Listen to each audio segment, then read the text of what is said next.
In an abandoned building, a mysterious man emerges from a large box. Meanwhile, in Chicago, Jason says goodbye to his wife Daniela and son Charlie before heading to the university to teach his physics class. Later that evening, the same mysterious man enters a storage unit filled with cash, cell phones, and other suspicious items. It turns out this man is Jason, who meticulously documents his family's daily activities like a stalker. He also keeps a close eye on a small container of liquid. Sometime later, Jason meets his friend Ryan at a bar to celebrate Ryan's recent prestigious science award. Ryan invites Jason to join his new neurotech company, but Jason hesitates upon learning the company is based in San Francisco, as he doesn't want to leave his family. On his way home, Jason declines a call from his wife, nearly getting hit by a cab in the process. As he takes a dark alley, a masked man suddenly approaches and holds him at gunpoint, stealing his wallet and phone. The mugger then forces Jason to drive, and during the trip, he checks Jason's phone, somehow knowing the password,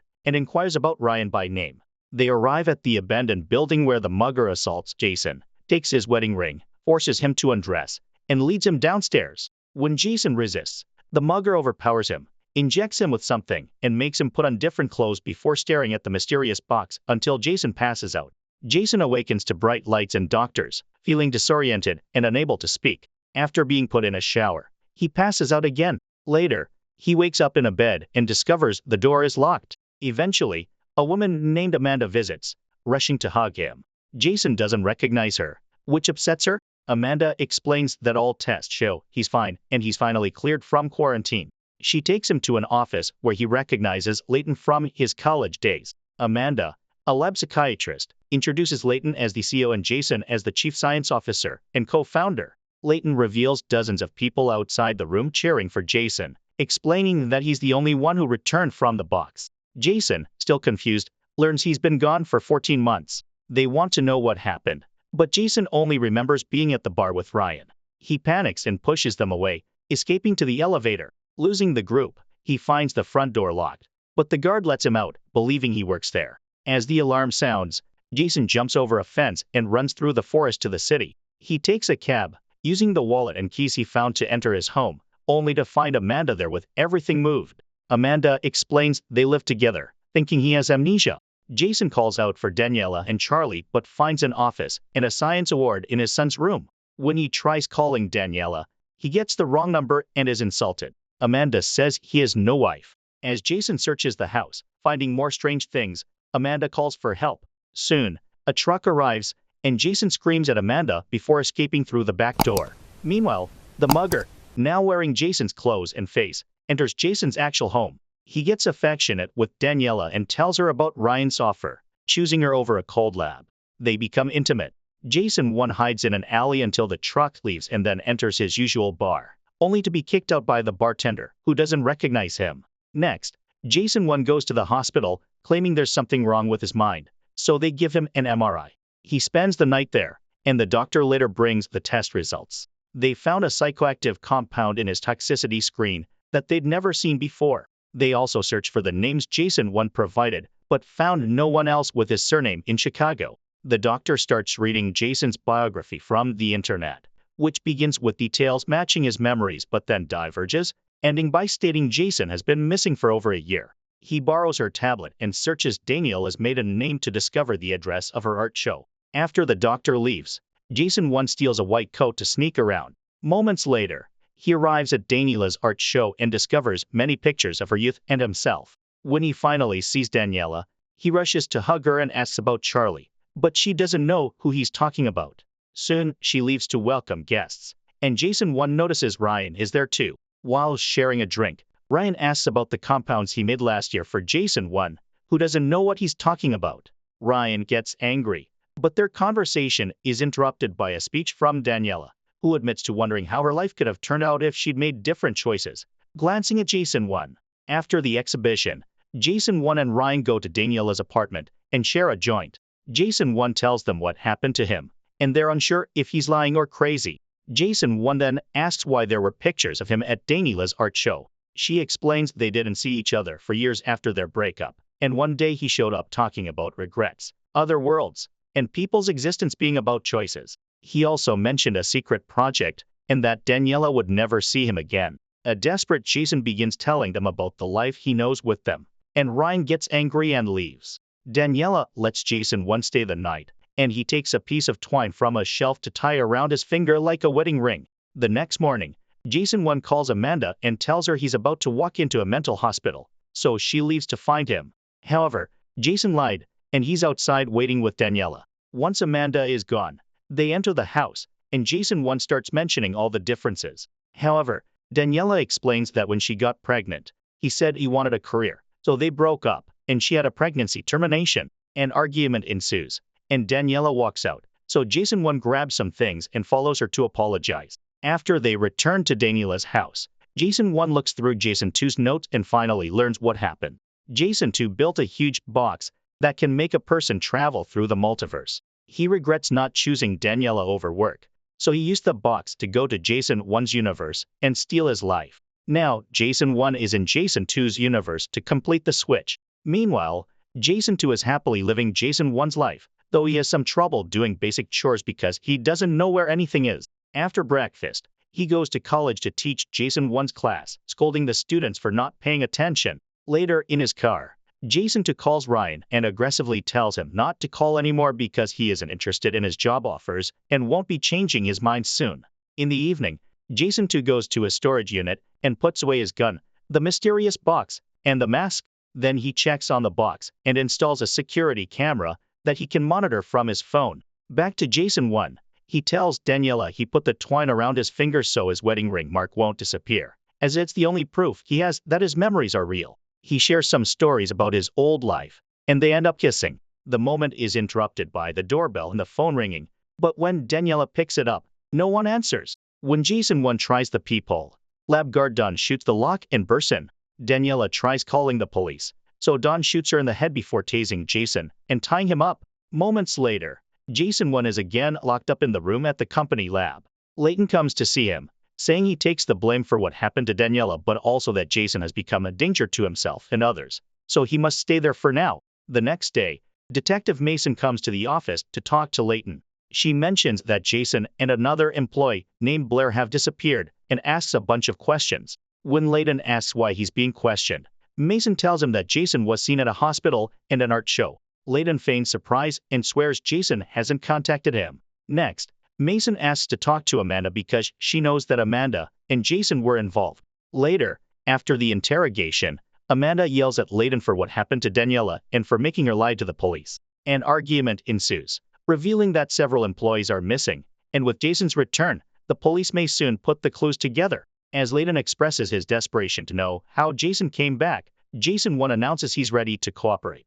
Amanda and Layton come in with several security guards, and Jason 1 explains he didn't tell anyone about this place because he doesn't even know where he is. Pretending to be Jason 2 with amnesia, he calls Layton his friend, leading to his restraints being removed.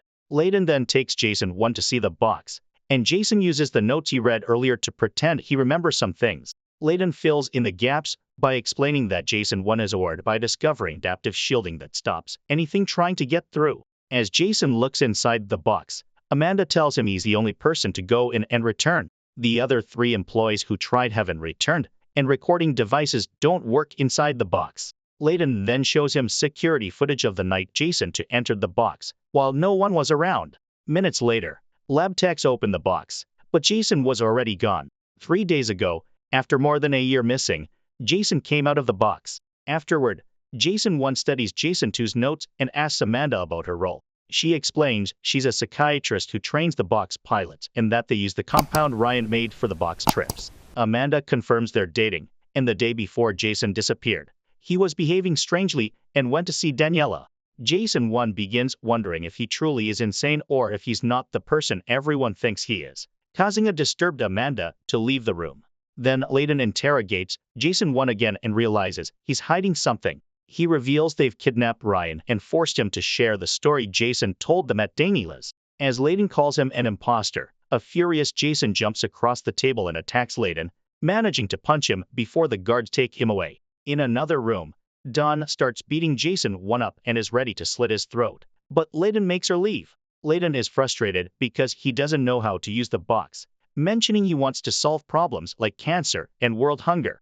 Jason 1 swears he doesn't know either, and Layden leaves. Security throws Jason in a room with Ryan, who breaks down when he hears Daniela is dead. Ryan explains that Jason asked him to build a compound that alters a brain to put certain areas of it to sleep. Its goal is to allow the brain to comprehend going into superposition and seeing other worlds. As they discuss how the box may interact with it, the guards come to take Ryan away. In the other universe, Jason too is out shopping with Charlie and looks up the couple's friends on social media to learn more before an upcoming dinner party. He's surprised to see one of them is Blair, the same woman who disappeared in his original world. On the night of the party, Jason too looks over his notes before greeting the guests. He chats with Blair, who is a lawyer in this world, and he's genuinely happy to see her well. Thanks to his research, he does well with everyone. Suddenly, Ryan shows up and hugs Jason, apologizing for forcing the job offer issue, and they reconcile. After the party is over, Jason too later watches videos of Jason 1 and his family to learn more about their behavior. While looking through old paperwork, he finds birth certificates for Charlie and a child who didn't make it. The next morning, Daniela finds the box with her son's ashes in the living room. She opens an old box to look through her dead son's things. Back to Jason 1. He's suddenly woken up by Amanda, who has turned off the cameras and urgently tells him to leave with her. She also informs him Ryan is dead. They hide in a closet when someone passes by, then take the elevator to the top floor, only to find Layden. Jason punches him, and they close the elevator again. They go to the box room, and Amanda discovers her clearance has been frozen, but Jason's password still works, allowing them to get inside just as the guards spot them. Jason 1 grabs the compound and enters the box with Amanda, closing the door just in time and cutting off Don's fingers in the process. They have 3 minutes before the door opens, so Jason has no choice but to bring Amanda with him. They inject themselves with Ryan's compound and start feeling dizzy until they pass out. 3 minutes later, they wake up in an endless corridor. Chaos erupts in the labs, and a furious Layden, feeling he has nothing left, takes some compound and enters the box. Meanwhile, Jason 1 and Amanda run through the corridor, counting over 200 doors without an end in sight. Jason realizes their brains created this corridor to process something beyond human comprehension. They open a random door and enter a destroyed building covered in ash. Outside, the world is a desolate wasteland, and buildings begin collapsing. They rush back inside, barely avoiding the debris, and make it back to the box. They realize the GPS still works and learn that the box moves across universes but not across space. It's always in the same spot on every Earth. They take another injection, and the corridor reappears. In another section of the corridor, Layden searches for them in vain. Eventually, Jason 1 and Amanda open another door and find a world covered in trees and fog. After confirming it's the same coordinates, they close and reopen the door, finding the same world. Realizing a door always leads to the same place, they open another door to a world where the sun is just above the ground and there's no atmosphere. So Jason quickly closes it. Amanda panics and runs away, but the corridor is infinite, and she can't find the original exit. Jason 1 opens another door and finds the lab. They think they've made it back until they see alternate versions of themselves, who are soon found by Dawn. She shoots the alternate Amanda and tases the alternate Jason, so the original duo runs back into the box. Jason tries several more doors. One leads to a vicious ocean, another to deep underground, and a third to werewolves. Each door shows them places from nightmares. Amanda, fed up, opens a door to a blizzard and charges out into the snow. Jason 1 follows to stop her, but they can't see the box in the storm. They try to find shelter, and Jason has to carry Amanda when she becomes too cold to move. He finds a house covered in snow, breaks in, and tucks Amanda into bed before looking around. The power and water aren't working, but he finds matches and starts a fire to warm the room. In the corridor, Layden starts to panic and finally opens a door. In the morning, the blizzard has stopped, and Jason 1 sees Chicago in the distance, frozen in an ice age. He breaks some furniture to keep the fire going until Amanda feels better. She shares a childhood skiing story and admits she was thinking about it before opening the door, realizing their thoughts control which universe the box takes them to. After putting on warm clothes they found in the house, they head out and use a compass for guidance. After a while, they step on something hard and dig to find the box under the snow, quickly getting inside. In another part of the corridor, Layden is bruised and bloody, but keeps walking. He opens a door to the snow world, closes it, and continues. Meanwhile, Jason 2 goes to work but can't get his students to pay attention. Frustrated, he throws a bottle into the corner, and the breaking sound silences everyone.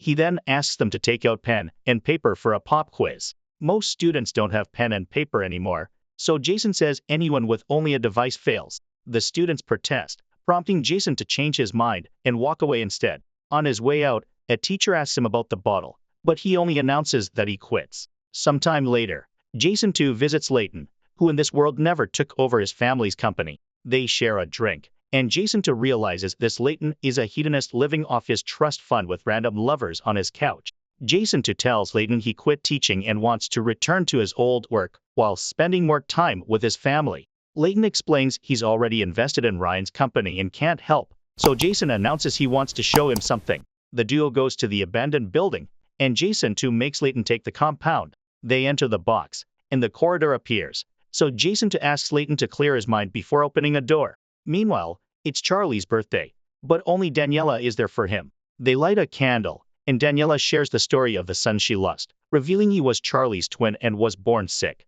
so he didn't live long. After searching the corridor, Jason too and Layton return to their world, and Jason too tells Layton who he really is. He explains that in his world, he and Layton didn't go separate ways after college, making Layton the only person he trusts. Layton admits he'd give anything for a fresh start. When Jason too gets home, Charlie is upset for missing his birthday, but Jason too distracts him with a present, Charlie's own car. Daniela is angry that Jason did this without consulting her and gets angrier when he says he quit his job, but Jason too assures her they don't have to worry about money anymore. Back to Jason 1 and Amanda, Jason concentrates on his home before opening the door. Suddenly, water bursts in and fills the box, causing it to sink in a world where water has taken over most of the land. Jason 1 quickly swims to close the door, and the water soon drains out. He admits he felt overwhelmed and under pressure before opening the door, causing the box to fill with water. He wants to try again, but Amanda insists they take time to emotionally rebalance. While wringing out their wet clothes, Jason 1 asks about the people who used the box before him. Amanda mentions Blair, the lead engineer, followed by Jason 2 and 2 clinical trial volunteers. The duo falls asleep, and when they wake up, the compound's effect has worn off. They're in the box instead of the corridor, so they open the door and find an abandoned version of the lab. Needing food, they search the room, but find the doors locked. Amanda says they had safeguards in place in case dangerous things came out of the box. The elevator isn't working, but they eventually find an unlocked bedroom. They check the bed and discover a rotting body under the blankets. Suddenly, they hear a noise and rush back, but someone approaches them with a gun, revealing themselves as Blair. After a warm reunion, Blair takes them to the observation deck where she set up her living space. She explains she's been living there for 3 months, and there was no power when she arrived, but she got the emergency generators working and accessed the system. Security footage shows that a year ago, another Blair came out of the box and was killed by giant locust wasps that have taken over this world, showing them the huge body of a dead wasp. Blair says she's gone out for supply runs, but the wasps devour everything. Amanda doesn't understand why Blair is still here, and Blair snaps, revealing she's terrified to go back into the box. After some food, Jason 1 and Amanda announce they'll go back into the box. Blair turns down their offer to come along and gives them her notes before they leave. In the box, Amanda feels guilty for not training Blair enough, and Jason 1 hugs her. They take more compound, and Amanda points out she can't understand how Jason 2 is so different from Jason 1.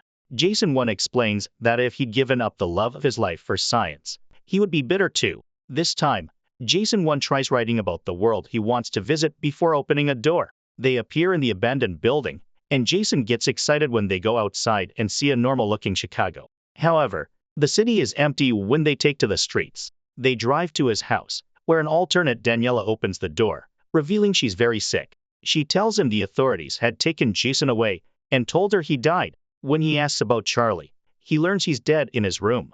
At that moment, the authorities arrive and point their guns at Jason 1 and Amanda for not respecting quarantine. The doctors test them and confirm they aren't infected, but they say there's no hope for Daniela. Before leaving, they give Jason some medicine to euthanize her. Daniela has a breakdown upon hearing the news, but, after reminiscing about old times, tells him to do it.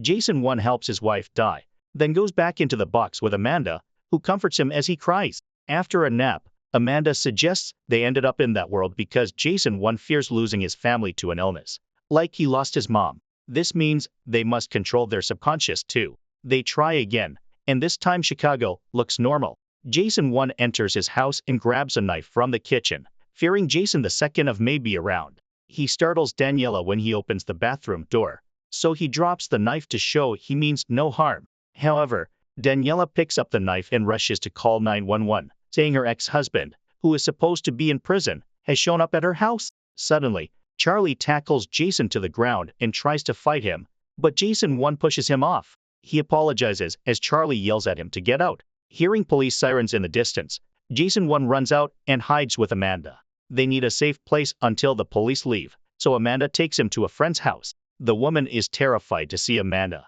and Jason discovers a memorial picture of her, realizing she's dead in this world. Amanda pretends to be a ghost and tells the woman she's in a happy place. Then they leave in the woman's car. Meanwhile, Jason 2 takes Layton to the box again and tells him about the different worlds he's seen.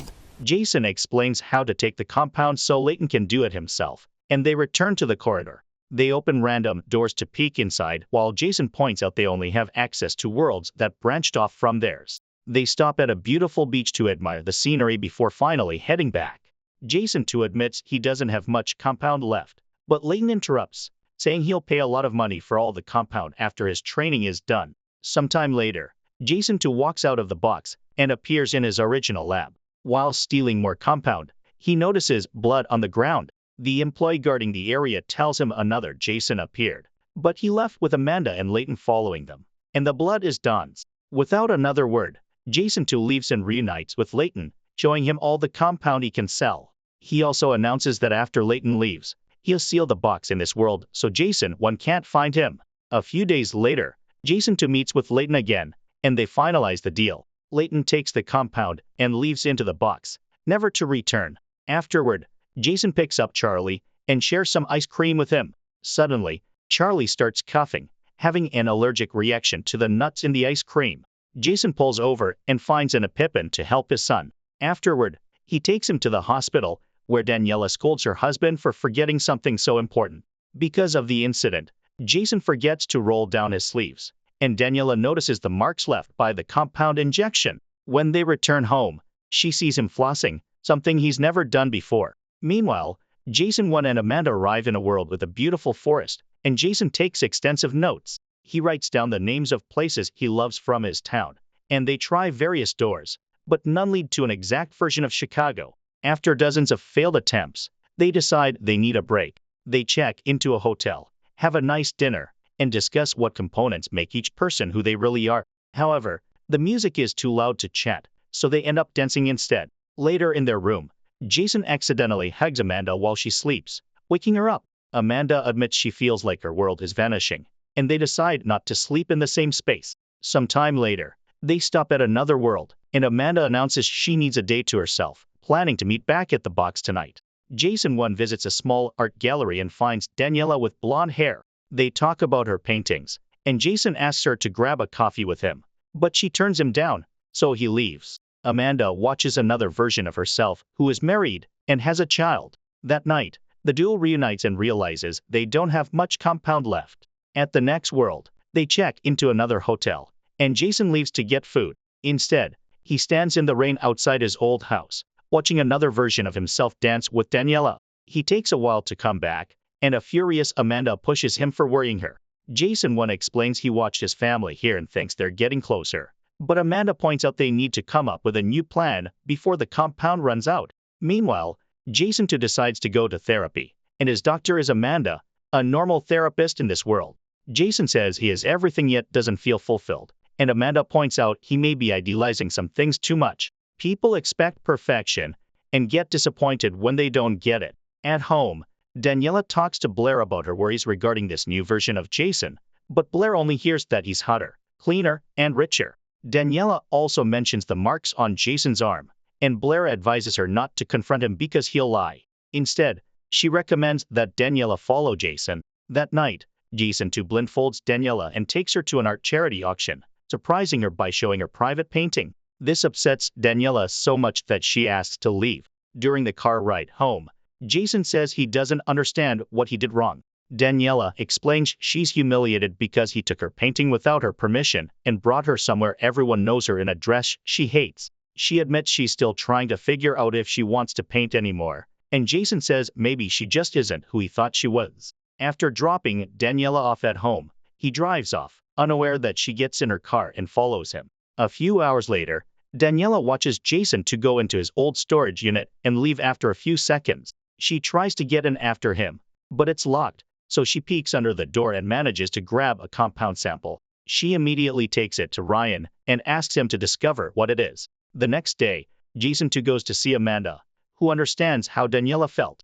Jason says he wants to leave, and when Amanda asks where, he describes the corridor. Amanda thinks it's a metaphor and says it indicates a fear of commitment. He may be a married man, but he doesn't act like it. When Jason goes home, he's confronted by Ryan, who takes out the compound sample and says Jason stole it from him. Jason takes him to the bar and explains this isn't the same compound because this one is already finished. Afterward, Jason too shows Ryan the box, and they both take the compound before going in. Jason explains everything about the multiverse and makes an excited Ryan calm down before opening a door. They come out into a kind version of Chicago, where a huge aurora lights up the sky. Jason takes Ryan's phone under the pretext of taking a picture, and Ryan realizes this isn't his original friend, so he tries running back into the box. However, Jason too closes the door, leaving him outside. When Jason too returns, he sees that Ryan's phone is ringing with a call from Daniela. He immediately hires a construction crew to cover the box in a larger container of concrete. As days pass, Daniela keeps texting Ryan to no avail. One afternoon, Detective Mason of this world shows up at their house and informs them Ryan is missing. Jason tells her about their visit to the bar and that he went home after their drink, so he knows nothing. After Mason leaves, Daniela confronts Jason too about the compound sample, admitting she followed him. Jason tells her it's not an upper but a scientific experiment created by Ryan, making up a lie about being under a secrecy contract.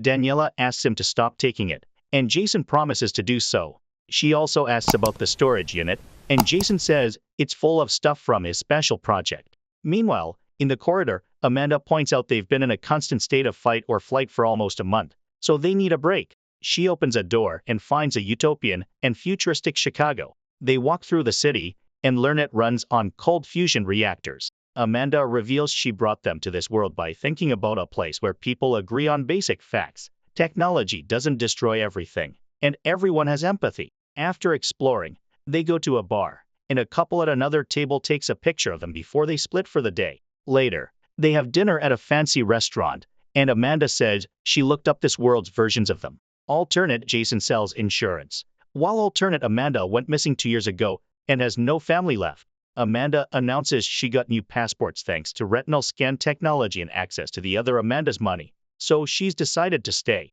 She asks Jason to stay, but he turns her down and offers to leave her some compound in case of an emergency. However, Amanda declines, saying she's probably what's holding him back from finding his family. They say goodbye with an embrace, and Jason secretly slips 2 compound samples into her bag. Afterward, Jason returns to the box and notices he only has 3 compound samples left. The next trip takes him to a burned-down version of his house, so he tries again. In this new world, Jason manages to call the alternate Daniela from a prepaid phone and has a nice talk with her, even though she isn't as Daniela. As he walks away, he sees the mask Jason too wore and starts considering some ideas. That night, Jason 1 enters his house and watches Daniela sleep with his other self, but he doesn't dare disrupt the family and leaves the bedroom. In the kitchen, he has a panic attack on the floor. At that moment, he's found by Max, the son who died in his world.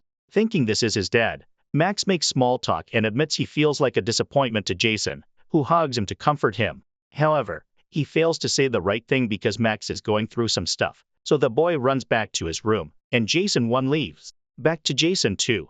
He goes to visit Amanda again and tells her that Daniela acted behind his back.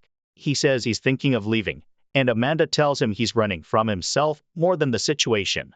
Jason responds that he wants to know more about Amanda, and she says no, but Jason too starts mentioning a bunch of things about her anyway. Upset by this stranger knowing so much about her, Amanda kicks him out. When he gets home, he finds Mason at his door. She explains they got a ping on Ryan's phone in an industrial area of Chicago after he left the bar and asks if Jason went there with him, but he says no. Jason pretends he knows nothing until Mason gets tired and leaves. Afterward, Jason returns to the box and hits it with a sledgehammer to tear down the concrete. He immediately travels to another world and finds an alternate Ryan who has a horrible life and doesn't even know Jason, who is using a fake name.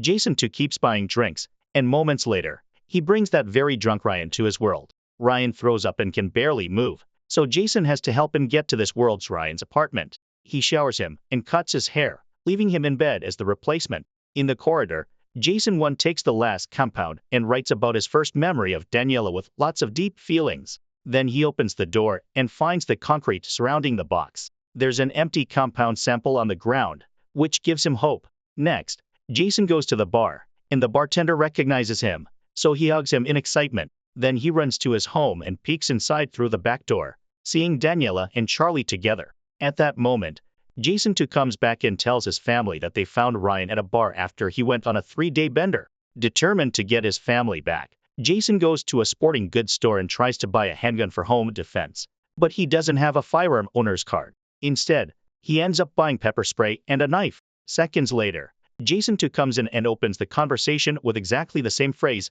so the clerk calls him out on it. This freaks him out, revealing that this is the real Jason 1, meaning there are more Jasons running around Chicago. At home, Jason too takes the garbage out and gets jumped by another Jason.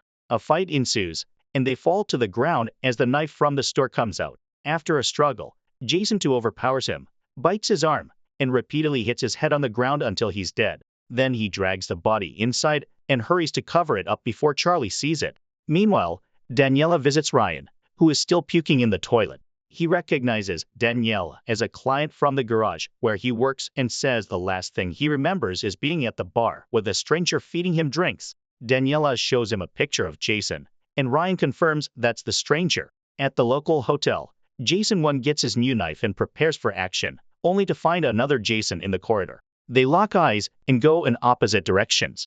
Jason 1 walks back out to the street, noticing yet another Jason is following him. Scared, Jason 1 runs through traffic and hides in a bar, so the other Jason keeps walking without noticing. There's already a Jason in the bar, so Jason 1 sits with him and they share a drink. This new Jason comes from a reality where Amanda died in a very dark world. Neither has any compound left, and they agree they should kill Jason too. This Jason has a gun and leaves alone. The next day, Jason 1 goes to a small diner and starts smoking a cigar. Everyone complains, but he ignores them. Charlie Dawn, a cop here, comes to arrest him for disturbing the peace. Meanwhile, Daniela asks Jason to take Charlie to school. Jason chooses the old car instead of the new one because the body is inside. He takes Charlie on a tour of his old university, where he notices another Jason following them. Trying to get away, he and Charlie go into the library, but alternate Jason still follows. So Jason too decides to split and tells his son to escape in the car. Jason too starts running and goes upstairs, wandering around the shelves to lose his pursuer. When alternate Jason checks the bathroom door, Jason too tackles him, triggering a fight. They throw each other around, and alternate Jason takes out his knife, so Jason too hits his arm on the sink to disarm him. Jason too grabs him by the neck and chokes him until he passes out. After taking the knife, he hides the body in a stall and locks it. Meanwhile, Charlie tries to leave in the car, but a tire malfunctions. He's approached by the police, who ask for papers. Thankfully, Jason too returns just in time to save the situation. Meanwhile, Daniela goes back to the storage unit, uses bolt cutters to get in, and finds another phone with pictures of their family, bags of strange cash, and more compound samples. There's also a mechanic's uniform with Ryan's name on it. Suddenly, her phone rings from a no-caller ID number. Moments later, she's paying to free Jason 1 from jail. She cries, saying she's tired of lies. So Jason 1 tells her everything about the box and the multiverse. When she doesn't believe him, he tells her to call Jason 2, and she's shocked to hear him on the phone. Daniela asks a question about their last vacation, and Jason 2 gets it wrong, proving the story. Jason 1 warns her about other Jasons, and they agree to use Jupiter as a safe word to meet later. When Daniela gets home, she tries calling Charlie before going inside, but he won't answer. She finds Jason 2 packing and explains they need to leave because he's in trouble, promising to explain later. Daniela plays along and pretends to search for a suitcase while texting Charlie, letting him know they're in danger and to wait outside. She asks Jason to help her get a suitcase from the basement and pushes him down the stairs. Then she runs outside to reunite with Charlie, but before they can leave, they're found by another Jason. They get in a car with him, and he starts explaining everything from the beginning, making Daniela realize this isn't the same Jason from jail. Before she can react, they're hit by another car and crash. The other car also has a Jason, so Daniela drags Charlie out, and they run away. They soon reach the bean, where Jason is waiting. They confirm their identities with the word Jupiter, and Jason 1 finally gets to hug his son. At the house, Jason 2 is found by another copy, who demands to know where his family is. Jason 2 tells him what happened and that he doesn't know where the family is, so the other Jason starts beating him up. Meanwhile, Jason 1 is taking his family out of town. Daniela and Charlie start getting lots of messages from all the Jasons, so they turn their phones off. Jason 1 explains he thought he would only be dealing with number 2, and now he doesn't know what to do. Charlie announces he has an idea. That night, they make it to a house in the woods. It belongs to a friend of Charlie's, so he knows how to find the hidden key and the code to shut off the alarm. The family agrees to spend the night there, locking all doors and windows. After Daniela and Charlie go to bed, Jason 1 uses the computer to check his email and finds a new folder labeled Entanglement. He clicks on the link and enters a chat room with over 100 Jasons sharing details of what the family is doing. Some of them send videos explaining why they deserve Daniela, while others send Jason 1 private messages asking him to team up. Then he hears a noise and checks the garden, but doesn't see anything. Just in case, he grabs a fire poker and sits in a chair with a view of the outside. At home, alternate Jason tries to track down his family, but they're not using credit cards, phones, or buying tickets. Then he gets his phone and reveals he's been chatting with Blair. While he waits, he tells a restrained Jason 2 that is Daniela and Ryan killed by Dawn, and his Amanda died impaled by a large tree branch. The other Jason also shows him the chat room, but their conversation is interrupted by a text from Blair saying she'll be there soon. When she arrives, she finds blood and tape on the steps, so she goes upstairs. Suddenly, Blair hears a noise and follows it to find Jason 2 tied up in the closet. Then the other Jason appears behind her and asks her to track her car. Blair freaks out and attacks him to run away, but the other Jason shoots his gun to make her stop. Blair pretends to cooperate, but when she's close enough, she throws pepper spray in his face and takes the gun. Holding both Jasons at gunpoint, she demands an explanation. Later that night, Daniela checks the chat room on the computer out of curiosity. After saying goodnight to Charlie, the couple gets intimate in their room. Once they're done, Daniela informs Jason that she told the others she chose him. When Jason 1 goes to the kitchen for water, he sees someone running outside. He immediately grabs the fire poker and goes out to discover the tires on the car have been slashed. Suddenly, he hears a Jason scream, so Jason 1 runs into the woods and finds a copy almost dead, saying another Jason did this to him.